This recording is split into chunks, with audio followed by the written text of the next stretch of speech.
해달라고, 하나님의 음성을 듣게 해달라고 기도하시기 바랍니다. 주님 만나기를 원합니다. 빈 마음으로 온 심령 위에 주님의 은혜로 채워주시고 주님의 세미한 음성을 듣게 하여 주옵소서. 주님 예배에 집중할 수 있도록 은혜를 베풀어 주옵소서.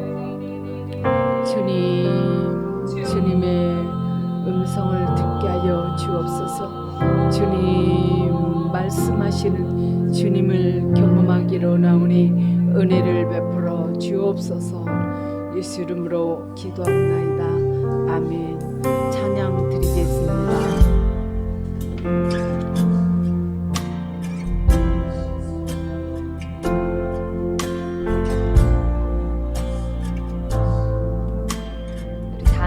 일어나서 찬양하기로 한 거 여러분 기억하시죠? 네, 일어나서 찬양하실 수 있는 분은 일어나서 찬양하시기 바랍니다.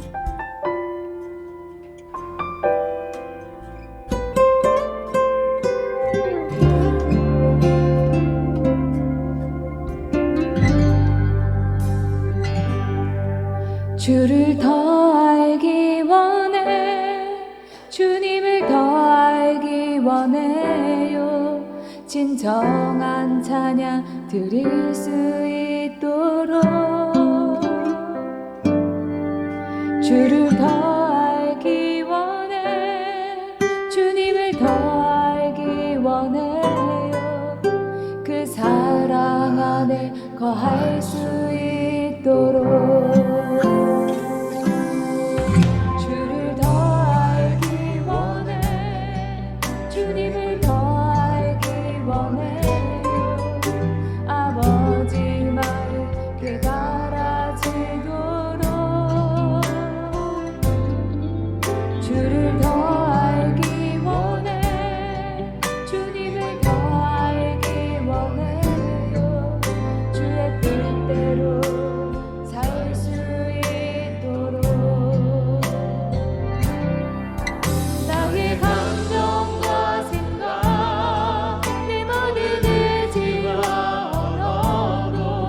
주의 영으로 충만히 채우소서.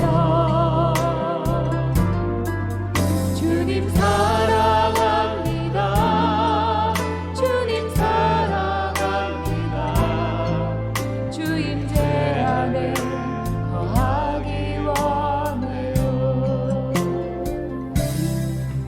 주를 더 알기 원해, 주님을 더 알기 원해요.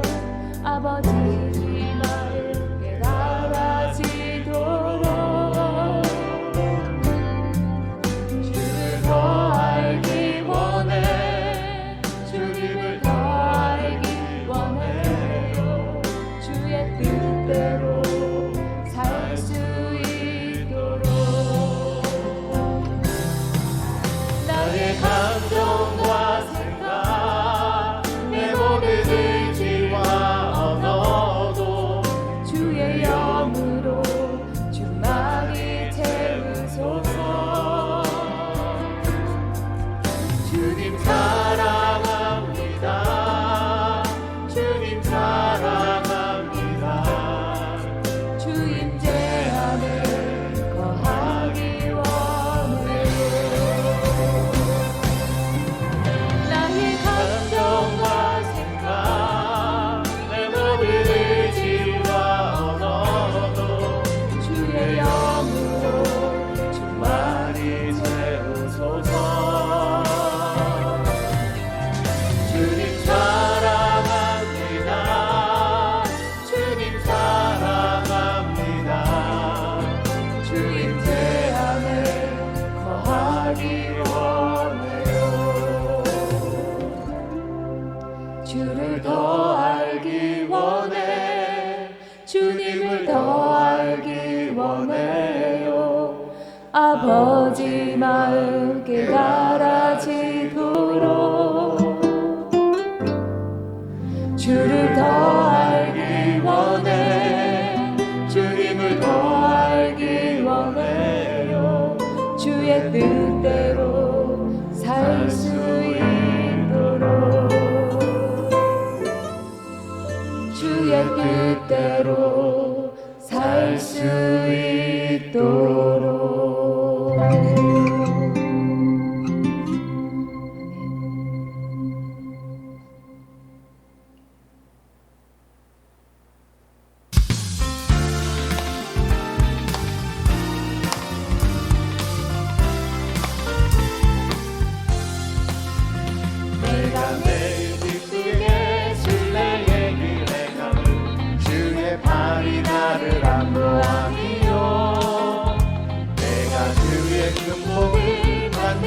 찾는 이별은 주의 영이 함께함이라.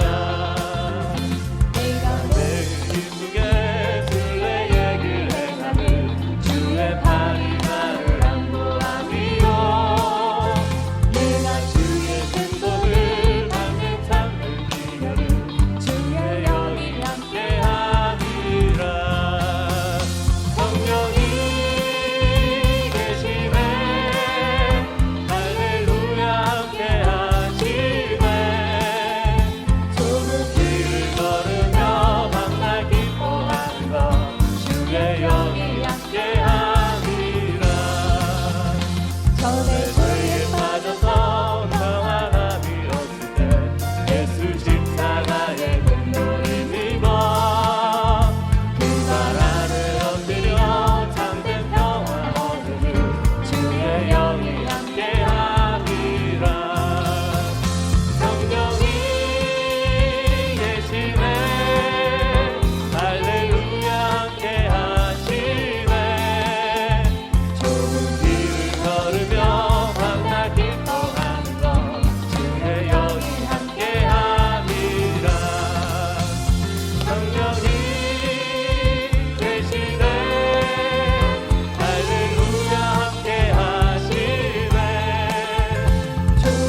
생각을 넘어 모든 말보다 나의 생활이 말하게 하소서. 세상 그 어떤 밤보다 소중한 내 주님 나를 세상에 주오셔서 통치하소서. 어떤 나의 꿈 어느 거리서 내 모든 것 다 드리리.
내 주는 자비하셔서 늘 함께 계시고 내 궁핍함을 아시고 늘 채워주시네 내 주와 맺은 언약을 영불변하시니 그 나라 가기까지는 늘 보호하시네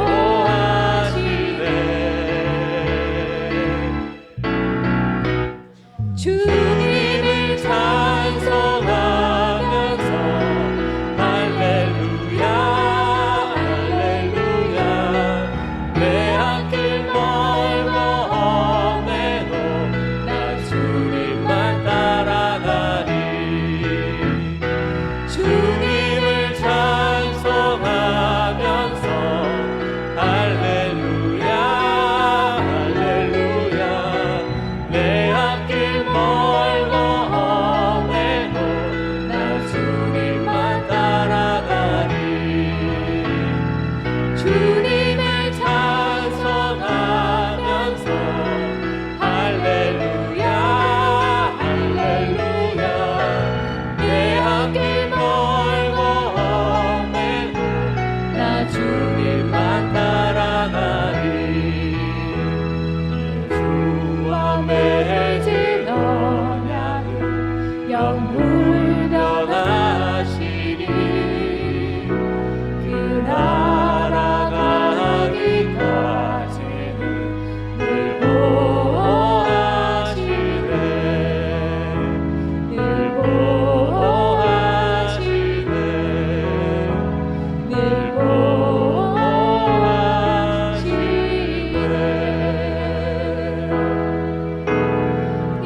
보호하시네 오직 주밖에 없네 그 무엇도 나를 채울 수 없네 주님의 평안 내 안에 있네 그 무엇도 빼앗을 수 없네 이 땅에 오직 주밖에 없네 그 무엇도 나를 채울 수 없네 주님의 평안 내 안에 있네 그 누구도 빼앗을 수 없네 세상은 변해가고 소망은 힘을 잃어도 변함없이 붙드시는 구원의 손길 폭풍이 몰려와도 두려움을 넘어내 우리 위해 싸우시는 손을 의지해 이 땅에 오직 주밖에 없네 그 무엇도 나를 채울 수 없네 주님의 평안 내 안에 있네 그 누구도 빼앗을 수 없네 이 세상 어디에서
다 와서 여호와께 기쁜 노래를 부릅시다. 우리 구원의 반석이 되시는 주님께 큰 소리로 외칩시다. 감사의 노래를 부르면서 주 앞에 나아갑시다. 음악과 노래로 주를 높입시다. 여호와는 위대한 하나님이십니다. 그분은 모든 신들 위에 뛰어난 위대한 왕이십니다.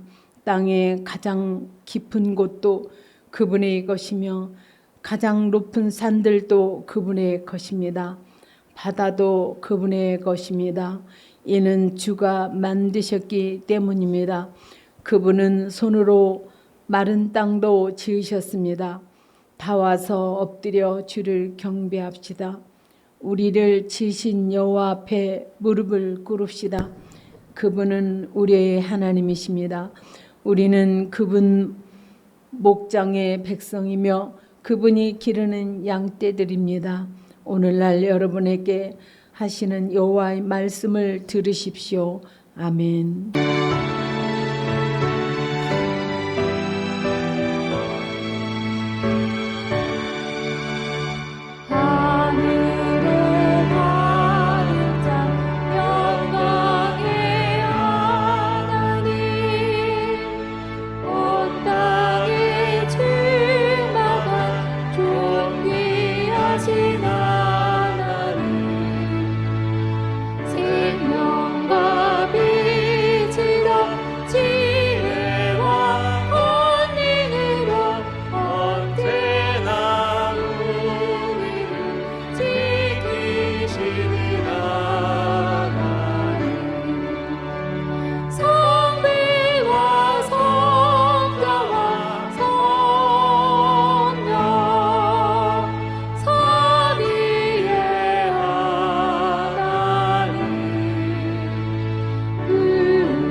다 함께 사도신경으로 신앙을 고백하겠습니다. 나는 전능하신 아버지 하나님 천지의 창조주를 믿습니다. 나는 그의 의리하신 아들 우리 주 예수 그리스도를 믿습니다.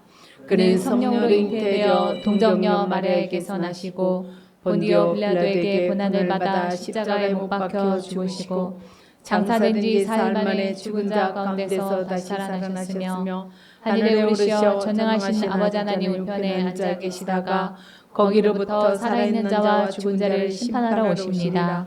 나는 성령을 믿으며 거룩한 공교회와 성도의 교제와 죄를 용서받는 것과 몸의 부활과 영생을 믿습니다. 아멘.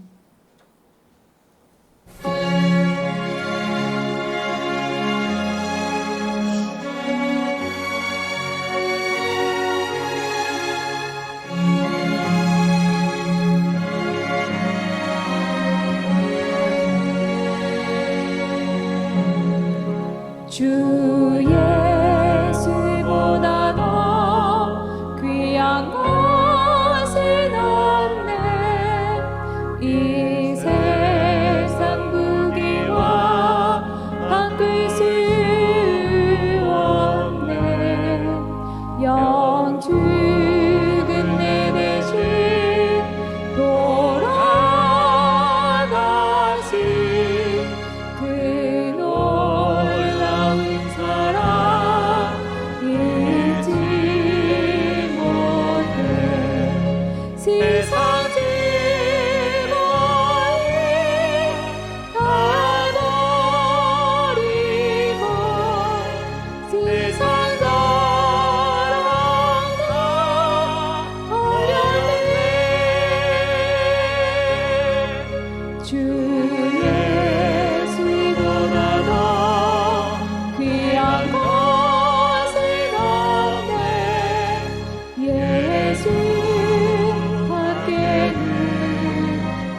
설교 본문 말씀은 에베소서 1장 8절에서 12절입니다. 세번역 성경으로 교독해서 읽겠습니다. 하나님은 우리에게 모든 지혜와 총명을 넘치게 주셔서 그리스도 안에서 미리 세우신 하나님이 기뻐하시는 뜻을 따라 하나님의 신비한 뜻을 우리에게 알려주셨습니다.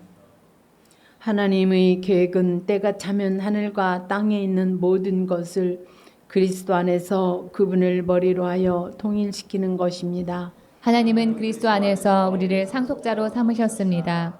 이것은 모든 것을 자기의 원하시는 뜻대로 행하시는 분의 계획에 따라 미리 정해진 일입니다. 다 함께 읽겠습니다. 그것은 그리스도께 맨 먼저 소망을 둔 우리로 하여금 하나님의 영광을 찬미하는 사람이 되게 하시려는 것이었습니다. 아멘. 주님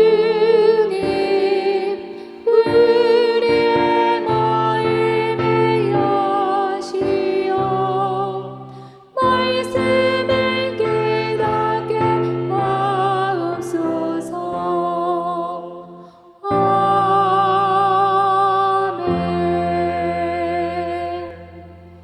박진희 전도사님 나오셔서 말씀을 전해 주시겠습니다.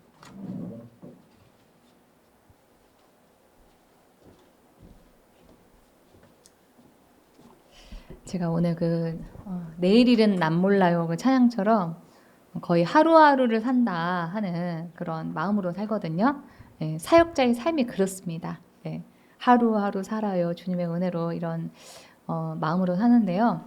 제가 이 찬양을 하면서 주님한테 하나님 다음 달은 또 어떻게 살죠? 이제 좀 있으면 또 다음 달이 8월이잖아요. 그래서 다음 달은 또 어떻게 사나요?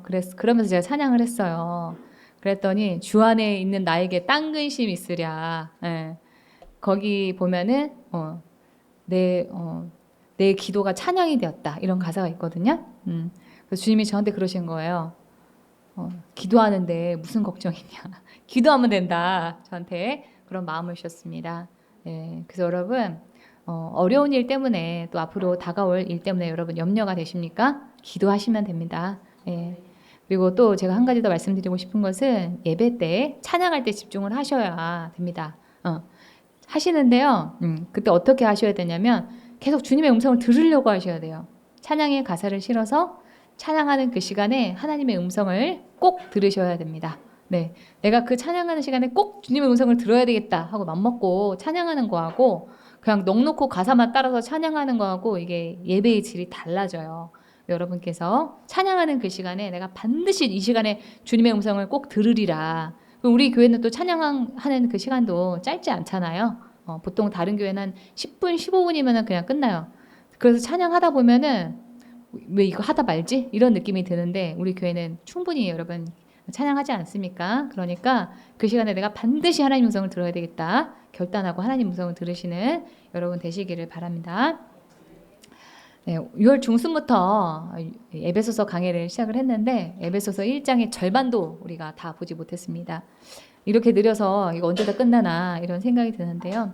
에베소서는 한 절 한 절에 담긴 그 하나님의 은혜가 있기 때문에 진도가 느릴 예정이다라고 하는 것을 미리 아시고 에베소서의 절마다에 담긴 그 주님의 사랑과 은혜를 깊이 음미해보는 그런 시간이 되기를 바랍니다. 이 에베소서 1장을 천천히 읽다 보면은 바울의 마음이 느껴집니다. 바울이 그 하나님이 주신 은혜에 감격하고 마음이 기쁘다 하는 그 마음이 느껴지게 됩니다. 그런데 제가 이 에베소서 강의를 처음에 시작할 때 말씀을 드렸는데 이 바울이 에베소서를 어디에서 시작했다라고 제가 말씀드렸는지 기억하시는 분 계십니까? 아무도 안 계시네요.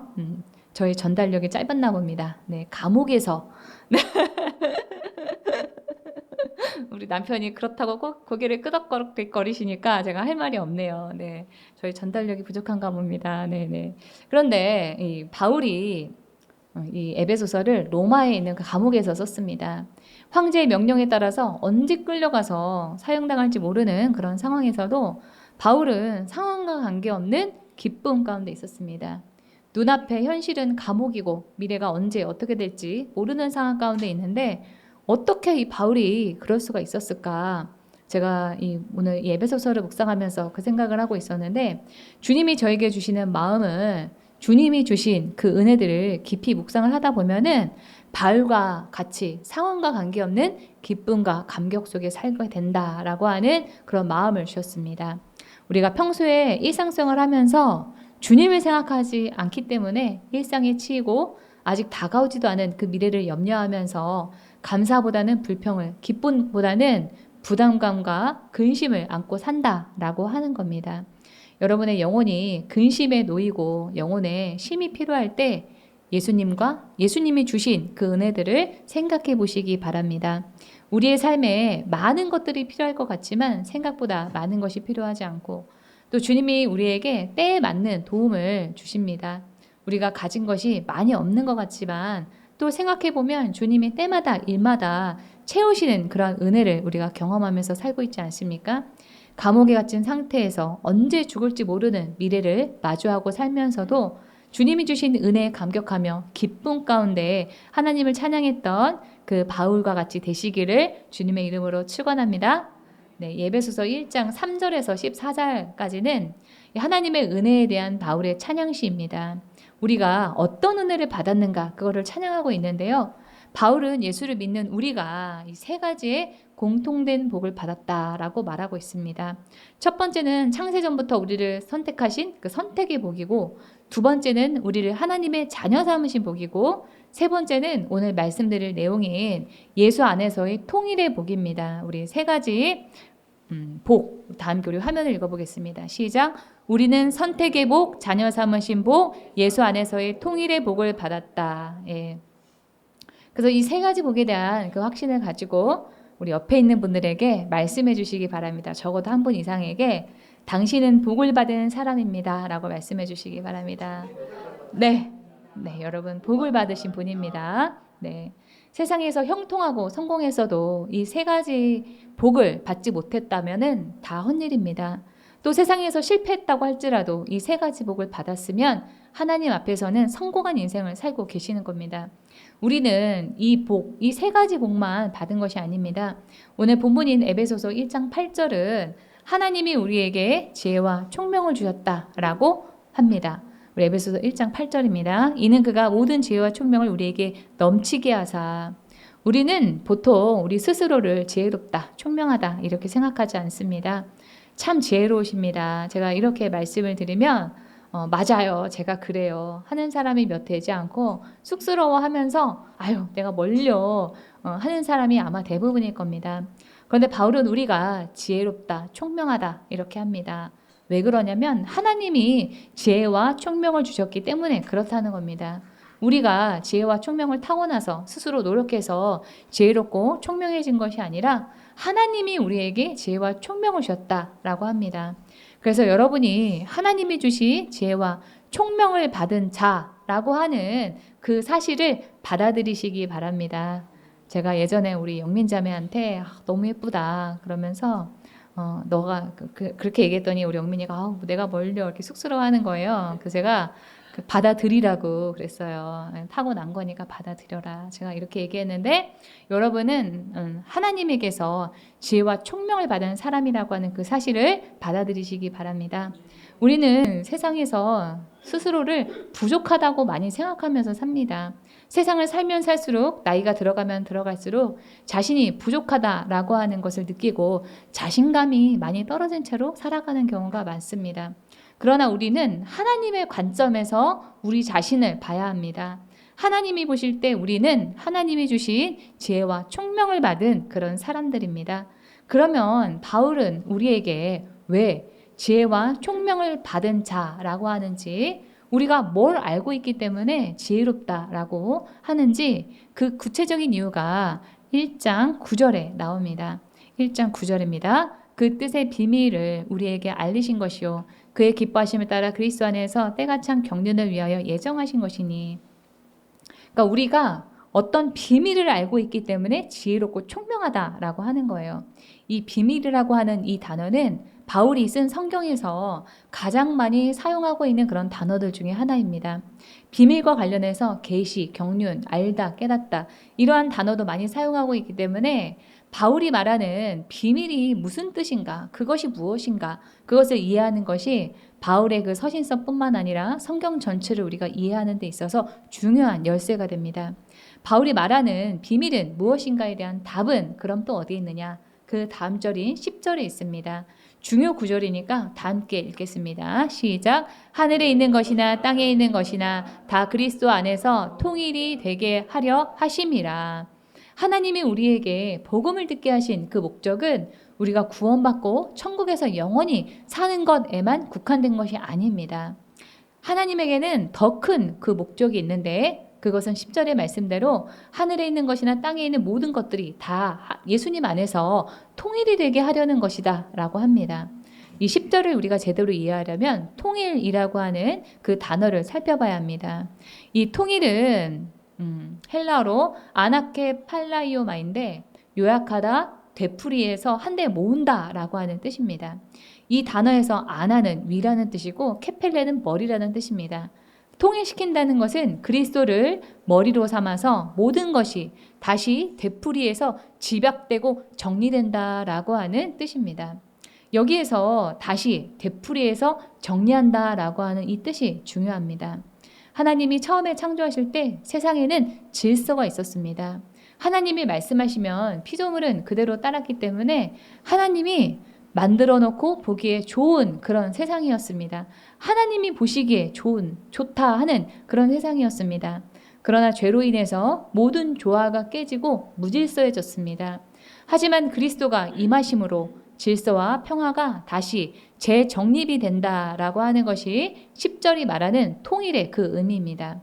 지금의 세상이 혼돈하고 전쟁과 불의한 일이 많이 있고 의인보다 악인이 더 잘 사는 것만 같고 이 현실이 절망적이게 느껴지는 그 이유는 하늘의 악한 영이나 어둠의 주관자들이 지배하고 영향을 미치고 있기 때문입니다.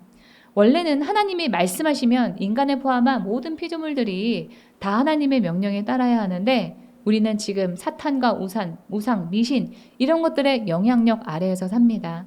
그것에 현혹된 우리는 혼란 가운데 살면서 삶이 고됩니다. 하나님이 세상을 창조하실 때 세상의 모든 피조물은 사람에게 다스림을 받도록 되어 있었습니다. 창세기 1장 30절과 9장 2절을 세번역 성경으로 보겠습니다. 또 땅의 모든 짐승과 공중의 모든 새와 땅에 사는 모든 것, 곧 생명을 지닌 모든 것에게도 모든 풀을 먹거리로 준다 하시니 그대로 되었다. 땅에 사는 모든 짐승과 공중에 사는 나는 모든 새와 땅 위를 기어다니는 모든 것과 바다 위에 사는 모든 물고기가 너희를 두려워하며 너희를 무서워할 것이다. 내가 이것들을 다 너희 손에 맡긴다. 그런데 죄로 인해서 세상의 질서가 깨지면서 사람들에게 다스림을 받아야 하는 모든 피조물이 인간의 말을 듣지 않습니다. 동물은 사람을 공격하고 자연이 인간을 덮칩니다.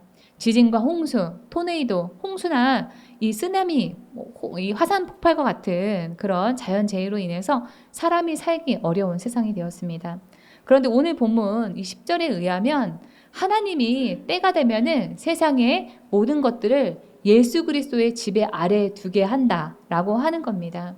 그러한 하나님의 계획은 이미 진행이 되고 있어서 2000년 전에 십자가에서의 그 죽음과 부활을 통해서 예수님이 이미 승리하셨고 예수님이 우주와 세상을 장악하고 계십니다.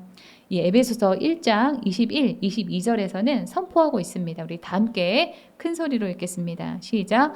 모든 통치와 권세와 능력과 주권과 이 세상뿐 아니라 오는 세상에 일컫는 모든 이름 위에 뛰어나게 하시고 또 만물을 그의 발 아래에 복종하게 하시고 그를 만물 위에 교회의 머리로 삼으셨느니라. 그러니 우리는 그 예수님이 이 땅에 다시 오시는 세상의 종말을 무서워할 필요가 없습니다.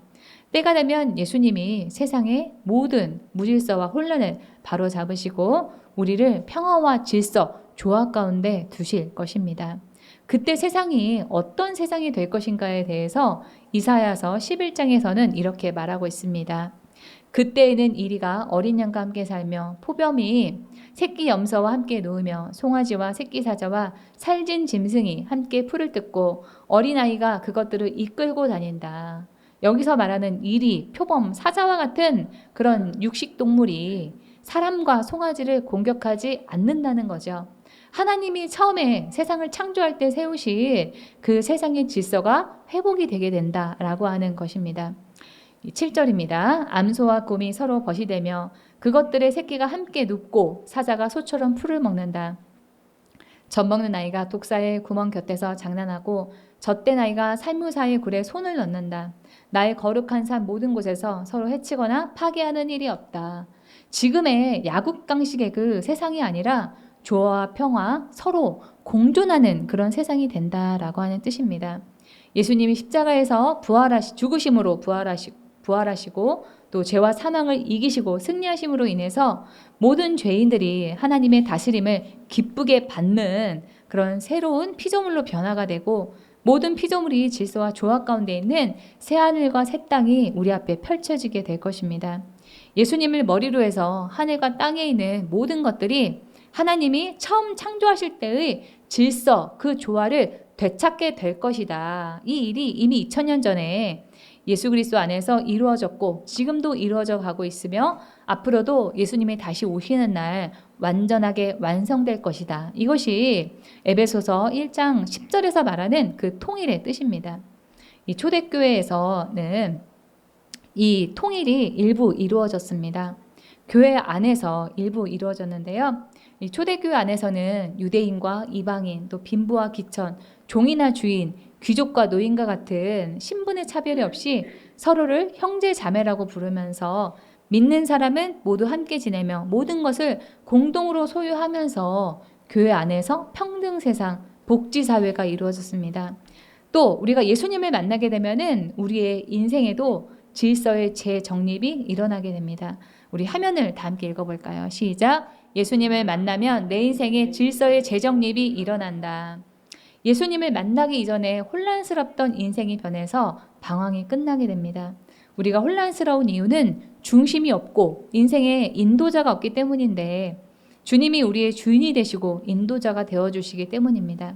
주님이 인생의 중심에 계실 때에만 우리의 인생이 질서를 찾게 됩니다.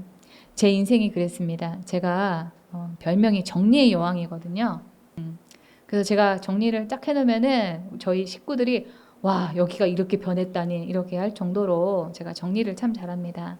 학교에서도 정리를 참 잘해가지고 제가 우리 뭐 이렇게 예를 들면은 뭐 과제 같은 걸 이렇게 정리하잖아요. 그러면 어쩜 이렇게 정리를 잘하냐고 그런 얘기를 참 많이 들었습니다. 회사에서도 서류 정리 참 잘한다 이런 얘기 많이 들었어요. 그런데 제가 그렇게 다른 정리는 다 잘하는데 인생이 정리가 되지 않아가지고 갈피를 잡지 못하고 혼란 가운데 살았습니다.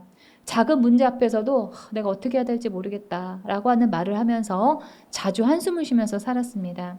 아무 목적 없이 의미 없이 사는 그런 인생이었습니다. 그러니까 늘 불안하고 세상살이가 두려웠습니다. 그런데 제가 예수님을 만나고 난 다음부터 제 인생에 질서가 생겼습니다. 주님과 상의하면 답이 나옵니다. 기도하고 묵상하면서 주님께 상의하면 적어도 내가 지금 뭘 해야 하는지, 내가 지금 해야 되는 최선이 뭔지를 알게 되었습니다. 세상을 어떻게 살아야 하는지 분명한 가치관이 생겼습니다. 인생의 목표와 의미, 사명을 알게 되었습니다. 그렇게 제가 예수님을 만나면 인생의 그 질서의 재정립이 일어난다라고 여러분들에게 자신 있게 말씀드릴 수 있게 되었습니다. 그래서 이제는 불안하거나 제가 두렵지 않습니다. 그것이 제가 경험했던 그 예수 안에서의 질서의 재정립이었습니다. 지금은 이렇게 일부 교회 안에서만 또 일부 예수님을 만난 사람들의 그 인생에서만 질서가 회복이 되는 그런 일이 이루어지지만 하나님은 전 지구적으로 범우주적으로 질서를 회복하게 하실 것입니다. 언제 그렇게 하나님이 하신다고요? 예수님이 재림하실 때 하나님께서 이 세상을 다시 질서를 회복시켜 주실 것입니다. 이러한 하나님의 복음의 비밀을 다 알고 받아들이는 사람이 많지 않습니다. 제가 아는 분은 그 친동생처럼 여기는 그런 동생이 있다는 거예요. 그래서 매일매일 연락하고 자주 만나고 이렇게 하시는 그런 분이 있는데 교회 다녀라, 예수 믿어라 라고 하는 말을 그분에게 20년이 넘게 하셨다고 합니다. 그러면은 한 번쯤은 교회를 갈 만하고 한데 이분이 한 번을 안 들으셨다는 거예요. 그래서 20년 동안 하다 지쳐가지고 나중에는 그 동생이 미워지게 됐다. 그런 얘기까지 저에게 했습니다. 친한 사람이 20년을 강권하면서 예수를 믿으라고 전해도 복음의 비밀을 깨닫지 못해서 받아들이기를 거절하는 사람이 있습니다.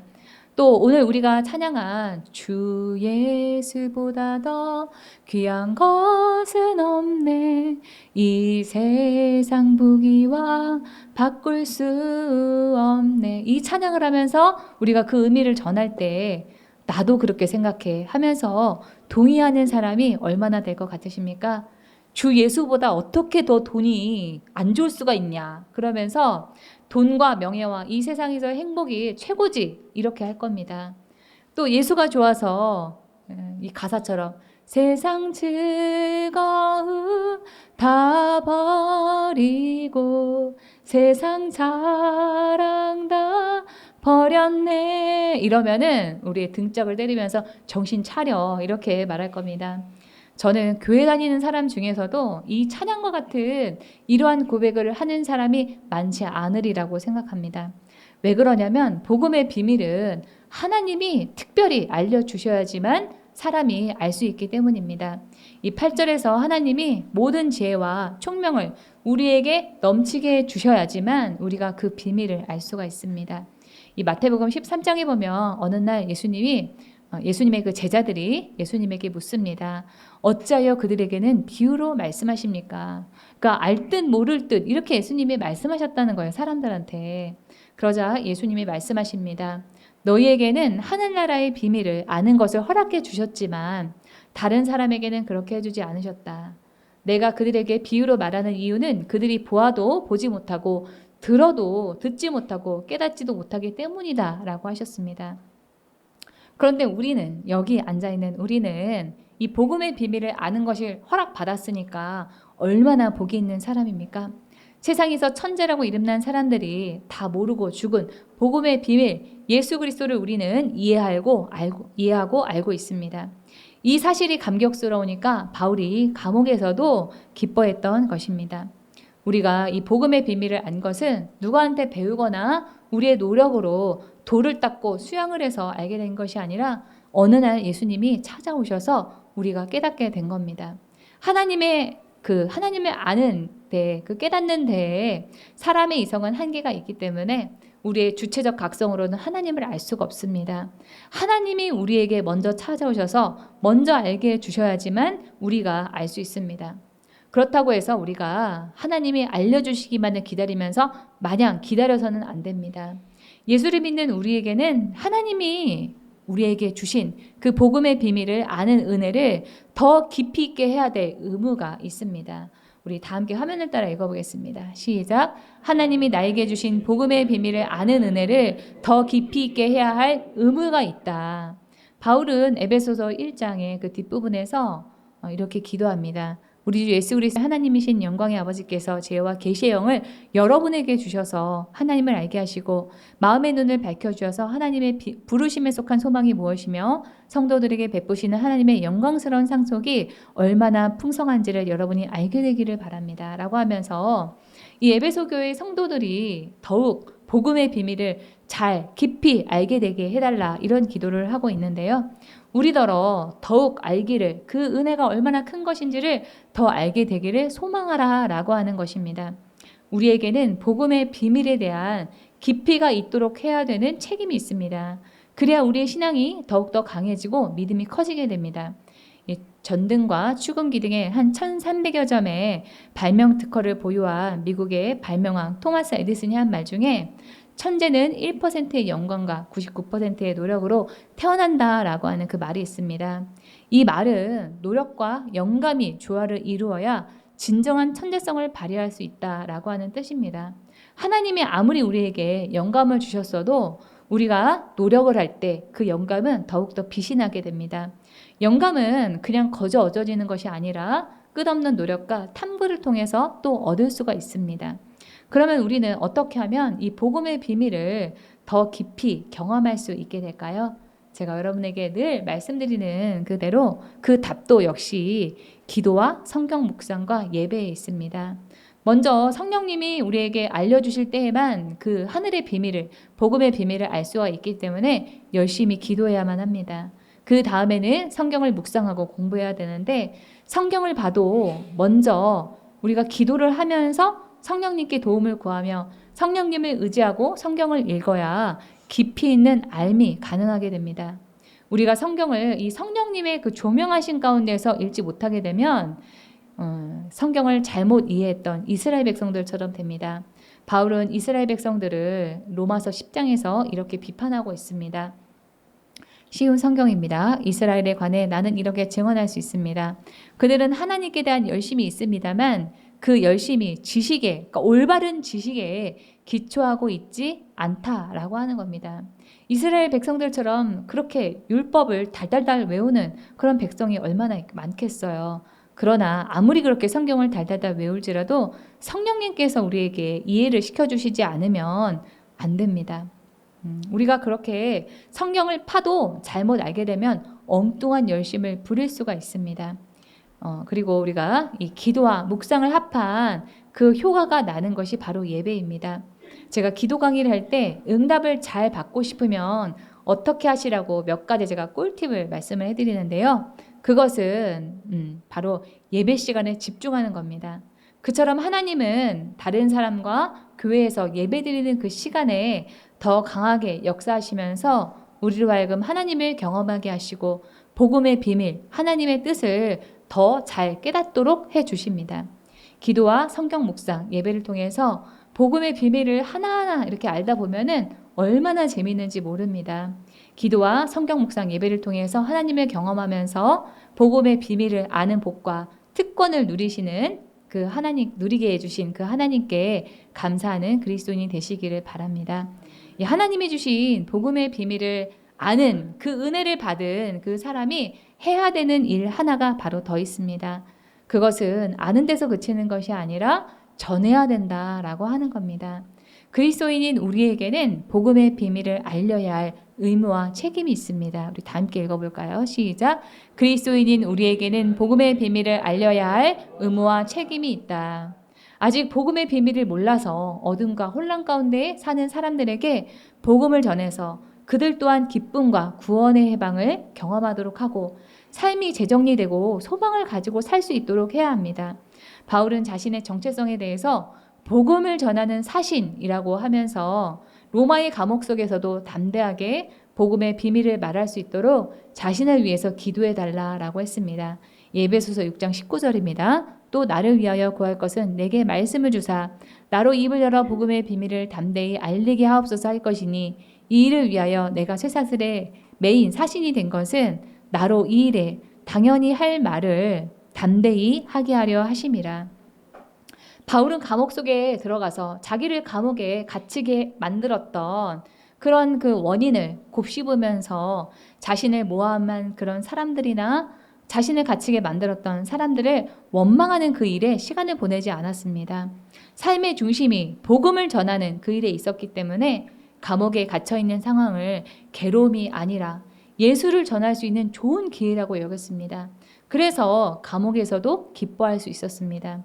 바울의 이러한 모습을 묵상을 하다가 오늘날 우리가 기쁨을 잃어버리고 세상살이의 염려에 눌려 사는 그 이유는 우리의 중심에 예수가 없고 복음을 전하는 일에 가치를 두고 살지 않기 때문이 아닌가 하는 그런 생각이 들었습니다.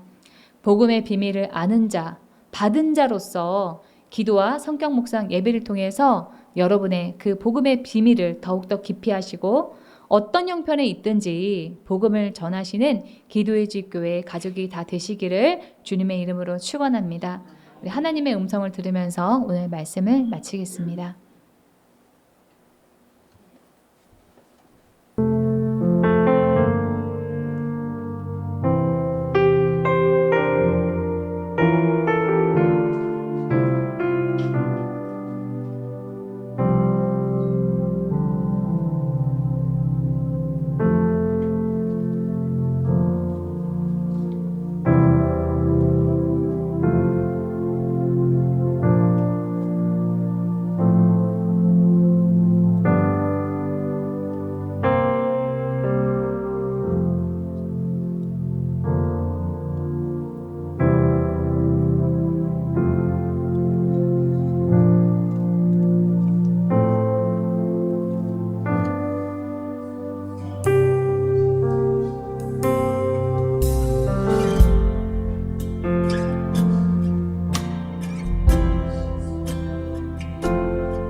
치유와 회복을 위해서 기도하겠습니다. 본인의 일터와 사업을 위해서, 진로의 문제 돌파를 위해서, 아프신 분은 치유를 위하여, 각자에게 처한 개인적인 문제를 위하여 주여 삼창 부르고 통성으로 기도하겠습니다. 주여, 주여, 주님, 주님, 주님 만나기로 원합니다. 말씀하시는 주님을 경험하기로 나오니 은혜를 베풀어 주옵소서. 수고하고 무거운 짐진 자들아 다 내게로 오라. 내가 너희를 쉬게 하리라. 주님 말씀하셨나이다. 그 말씀의 안에서 쉼을 얻게 하여 주옵소서. 주님, 나 여호와는 치료하나니라 말씀하셨나이다. 예수께서 채찍에 맞음으로 나음을 입었다 말씀하셨나이다. 아픈 부위에 깨끗이 치료하여 주옵소서. 병을 일으키는 병만은 떠나 갈지어다. 아버지, 각 가정의 문제마다 주께서 해결하여 주옵소서. 주님, 문제를 위하여 작정하며 기도하게 하시고 그 문제가 해결될 때까지 기도하는 저희들이 다 되게 하여 주옵소서. 주님, 자녀들의 문제, 사업의 문제, 직장의 문제, 직장 이직의 문제, 어떠한 문제가 있다 할지라도 주님께서 함께 하시고 응답하여 주옵소서. 주님, 주님께서 함께하여 주시옵기를 간절히 빌고 원합니다. 너는 내게 부르짖으라. 내가 내게 응답하겠고 내가 알지 못하는 크고 비밀한 일을 내게 보이리라 하신 주님, 간구하는 자에게 크고 비밀한 일을 알게 하여 주옵소서. 예수 이름으로 기도하옵나이다. 아멘. 질병의 치료를 위해서 기도하시는 분은 아픈 부위에 손을 얹고 기도하시고, 지혜를 받기 원하시는 분은 머리에 손을 얹고 기도하시고, 마음이 상하신 분은 가슴에 손을 얹고 기도합니다. 주님은 날마다 우리의 무거운 짐을 대신 짊어져 주시는 우리의 구원자이십니다. 주님은 자기 백성에게 힘과 능력을 주시는 분입니다. 우리의 연약함을 주님께 맡깁니다. 예수 이름으로 명하노니 질병 세력은 제거될지어다. 병을 일으키는 병만은 분리돼 떠나 갈지어다. 통증은 사라지고 염증은 줄어들고 없어질지어다. 예수 이름으로 명하노니 망가진 장기는 새로워지고 새 장기로 바뀌게 될지어다. 예수 이름으로 명하노니 이 시간에 우리 성도들의 육신에 회복이 일어날지어다. 더운 날씨에도 우리 교회 성도들이 건강 상하는 일이 없게 하시고 지켜 보호하여 주옵소서. 우리 성도들이 하는 일을 주님께 의탁합니다. 우리는 때로는 어떻게 살아야 하는지, 어디로 가야 하는지 갈 바를 알지 못하며 지혜가 부족합니다. 성령님의 인도하심을 간절히 구하오니 보혜사 성령께서 우리를 인도하여 주옵소서. 바른 방향에 서게 하시고 주님께서 보호하시는 길을 따라 충실하고 성실하게 걸어가게 하여 주옵소서. 날마다 기도하게 하시고 하루하루 주님의 말씀을 의지하게 하여 주옵소서. 그리하여 생각하는 것보다 더 넘치게 부어주시는 하나님의 은혜를 우리 성도님들이 경험하게 하여 주옵소서.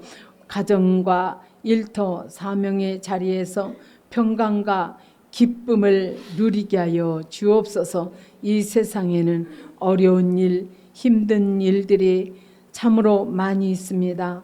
역경과 고난 속에 있는 우리 성도님들을 긍휼히 여겨 주시옵소서. 어려움을 이겨낼 수 있는 지혜를 부으시고 주님을 믿는 믿음으로 고난을 고난의 시간을 잘 견디게 하여 주시고 잔잔한 평안의 삶으로 인도하여 주옵소서. 다가올 미래를 생각하며 불안해하는 성도들도 있습니다. 머리털 하나도 세시는 하나님의 능력과 섭리를 알게 하시고 내일 일은 하나님께 맡기고 오늘을 힘차게 살아갈 수 있는 용기를 부어 주시옵소서. 복잡한 생각들이 우리를 괴롭힐 때에 단순한 마음을 주시고 모든 일들을 긍정적으로 생각하게 하옵소서. 오늘도 주님께서 우리의 주인이 되어주시고 우리가 가는 길에 인도자가 되어주시기를 소망합니다. 예수 이름으로 기도하옵나이다. 아멘. 광고가 있습니다. 다음 주에 성찬식과 집사 임명식이 있습니다. 기도로 준비하시기 바랍니다. 찬송가 488장 이 몸의 소망 무언가를 찬양하면서 하나님께 준비한 예물을 드리겠습니다.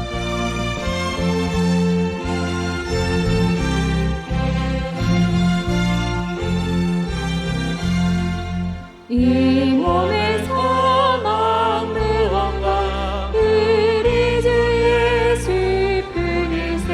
우리 주 예수밖에는 믿으리 아주 없도다.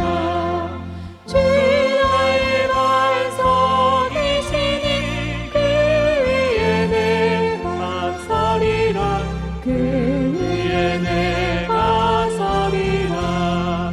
무섭게 바람 부는 밤 물결이 높이 설렐 때 우리 주 크신 은혜에 소망에 낯을 주리라.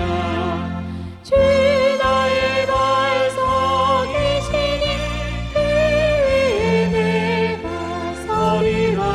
그 위에 내가 서리라.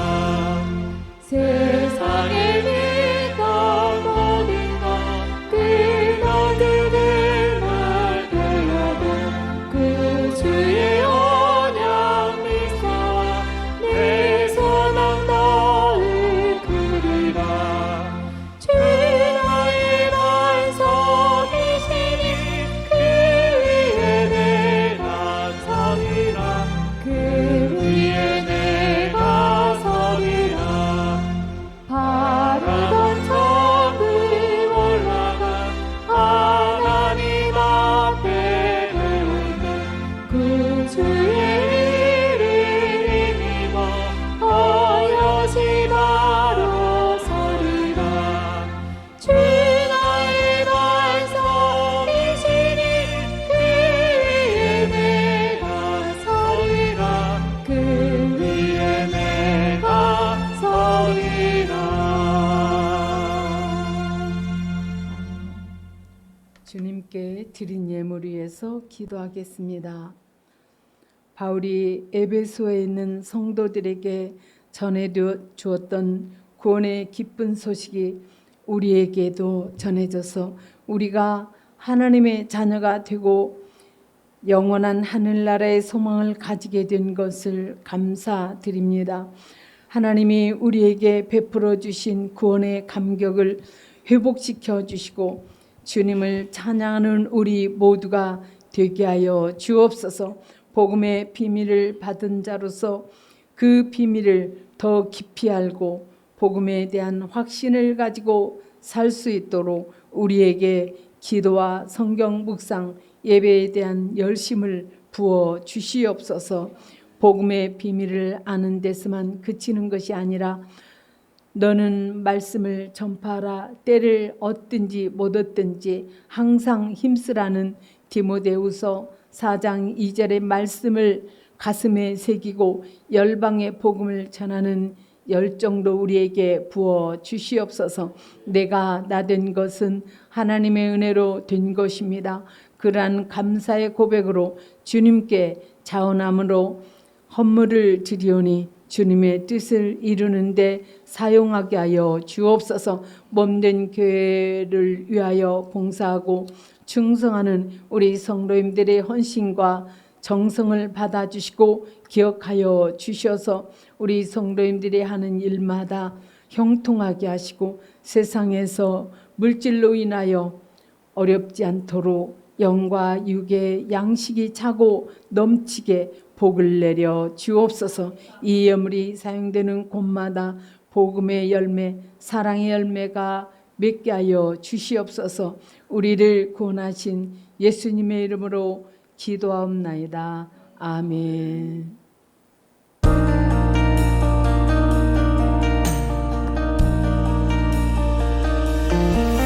주의 사랑, 이 사랑은 결코 변치 않아. 모든 계절 돌보시네. 푸른 마르고 꽃은 시달다. 주의 말씀은 신실해. 실수가 없으신 주만 바라라. 주님의 나라와 뜻이 나의 삶 속에 임하시며 주님 알기를 주만 보기를 소망해.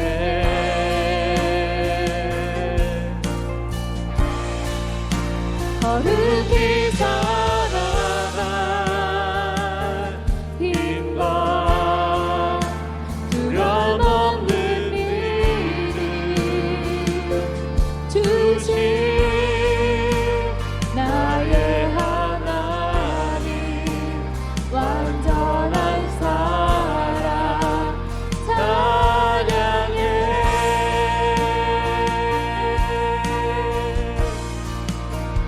찬양하리 만군의 주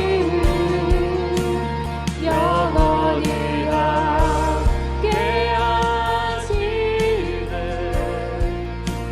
존귀하신 사랑의 왕 영원히 통치하시네. 찬양하리 만군의 주 영원히 함께하시네.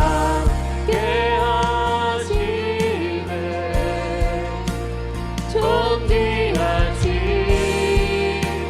사랑의 왕 영원히 통치하시네.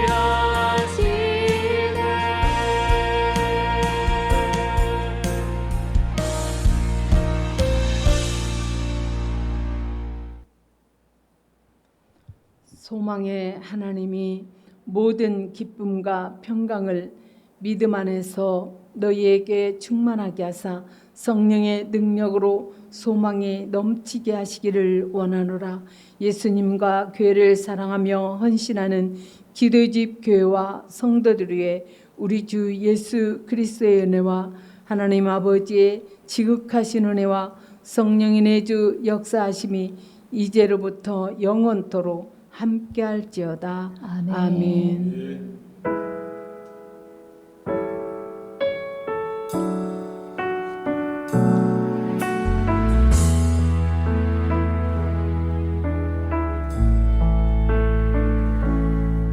내 이름 불러주시고 내 삶의 주인 되시네. 내 맘에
주께 맡기네